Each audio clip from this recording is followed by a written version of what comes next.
Patuloy pa rin ang shear line ang nakakaapekto sa silangang bahagi ng Southern Luzon at ganoon din sa eastern section ng Visayas.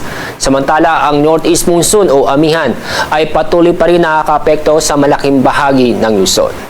At sa mga oras ito, inyong papansin, may mga kumpulan ng mga kaulapan o cloud cluster sa labas ng ating Philippine Area of Responsibility. Patuloy po namin itong binabantayan at posibleng magkaroon po ng o mabuong low pressure area doon.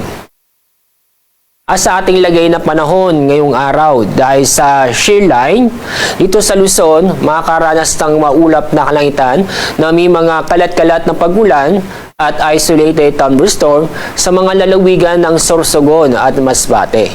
Samantala, itong nalabing bahagi ng Luzon kasama ang Metro Manila ay maganda at maliwalas na panahon dahil sa bahagyang maulap hanggang sa maulap ang kalangitan maliban sa mga isolated na mga pag-ulan. Dahil sa malamig na hangin dulot ng amihan, dito sa Metro Manila, inaasahan pong pinakamababang temperatura ay aabot ng 21 degrees Celsius. Sa Baguio, aabot ng 14 degrees Celsius. Sa Lawag, 19 degrees Celsius. Sa Tuguegarao, aabot ng 17 degrees Celsius. Dako tayo sa Visayas at Mindanao.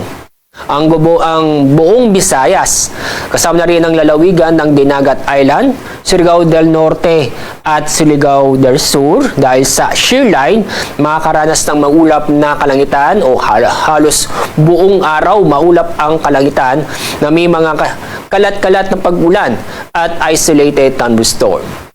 Samantala, itong nalabing bahagi ng Mindanao ay bahagyang maulap hanggang sa maulap ang kalangitan na may mga isolated na mga pag-ulan dulot ng thunderstorm.